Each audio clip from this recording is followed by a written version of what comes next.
Bonjour monsieur, bonjour mes collègues, j'espère que vous allez bien. Tout d'abord, je tiens à remercier notre cher professeur qui m'a octroyé cette opportunité pour présenter ma deuxième présentation concernant la partie de l'exposé. Alors, concerne l'étude comparative entre le Maroc et la France concernant le recours au crédit bail, au long de cette partie, nous essayerons dans un premier temps d'analyser le cas marocain en ce qui concerne le niveau de recours au crédit bail avant d'entamer une analyse du cas français. D'après le rapport annuel de l'Assemblée générale 2020, les financements de l'exercice 2019 totalisent 16,7 milliards de dirhams, en progression de 5,8% par rapport à l'exercice de 2018. Cette enveloppe se répartit à raison de 13 milliards pour le crédit bail immobilier, en progression de 2,4% par rapport à l'exercice de 2018. 3,7 milliards pour le crédit bail immobilier, en hausse de 19,7% par rapport à l'exercice de 2018. On va traiter le crédit bail immobilier marocain par deux types de répartition. La première répartition concerne le financement par type de bien et la deuxième concerne le financement par secteur d'activité. Pour la première répartition, la hausse de crédit bail immobilier est portée principalement par l'investissement en véhicules utilitaires de 5 023 millions de dirhams, c'est-à-dire l'augmentation de 1,1% par rapport à l'exercice de 2018, et en machines et équipements industriels de 3 192 millions, ou l'augmentation de 20% par rapport à l'exercice de 2018, etc. pour les autres types de biens.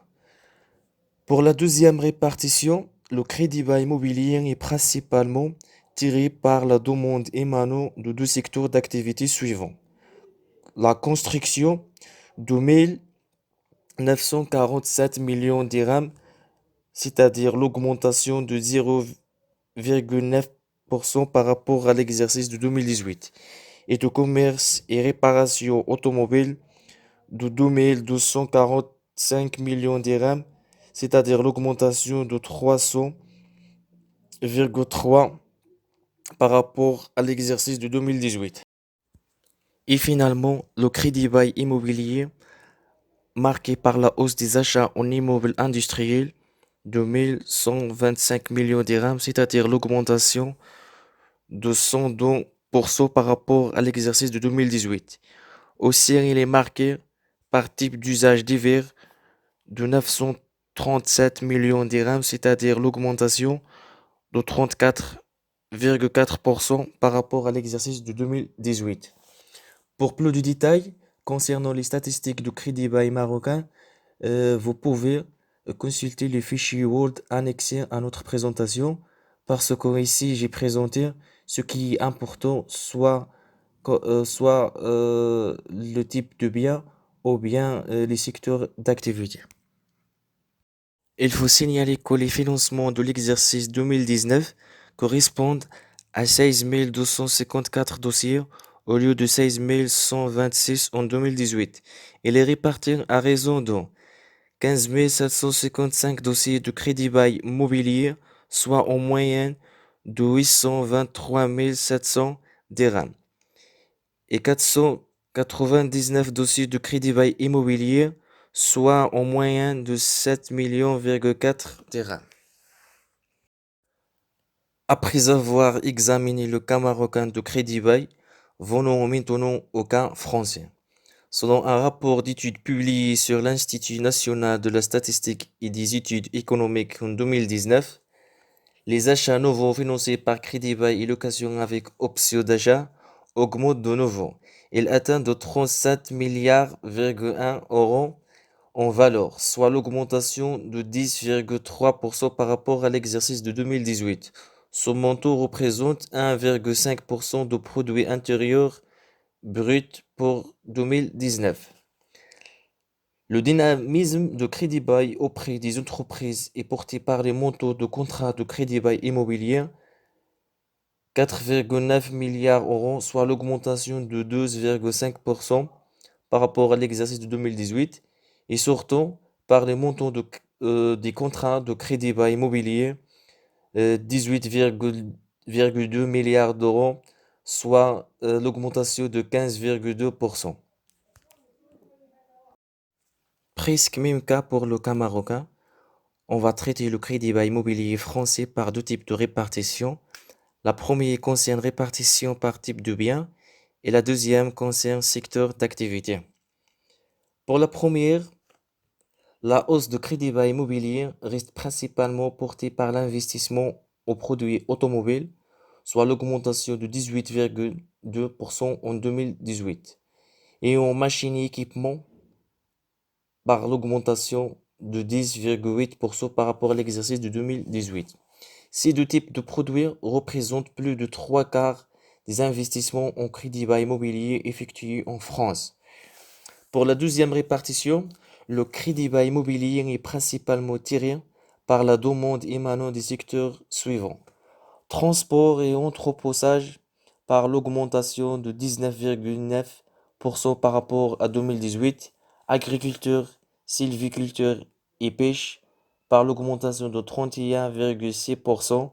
Services administratifs et de soutien par l'augmentation de 16,7%. Construction par l'augmentation de 14,8%. Et commerce, réparation automobile et de motocycles par l'augmentation de 13,9% par rapport à l'exercice de 2018. Après avoir examiné crédit bail immobilier et cas français, venons maintenant au crédit bail immobilier. Ce dernier se répartit par deux types de répartition. La première concerne répartition par type d'usage et la deuxième concerne répartition par secteur d'activité. En commençant par la première répartition.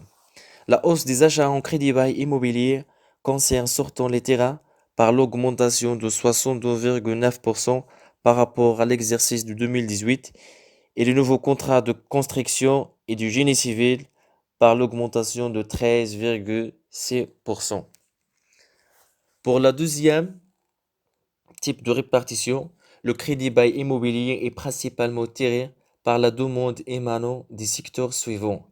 Activité immobilière par l'augmentation de 18,9%, activités spécialisées scientifiques et techniques par l'augmentation de 27,7% et commerce, réparation automobile et de motocycles par l'augmentation de 52,2%.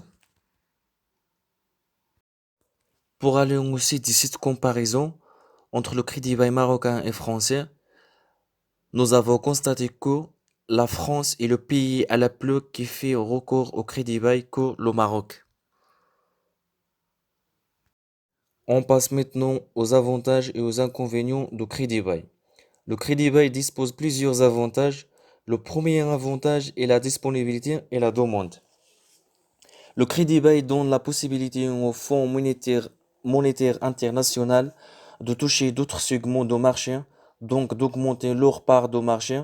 Il permet aussi aux micro, petites et moyennes entreprises l'acquisition des immobilisations à travers un financement à moyen ou à long terme, particulièrement dans les pays en voie de développement où le crédit bail n'est pas très développé. Le deuxième avantage, il s'agit d'usage rationnel de capital.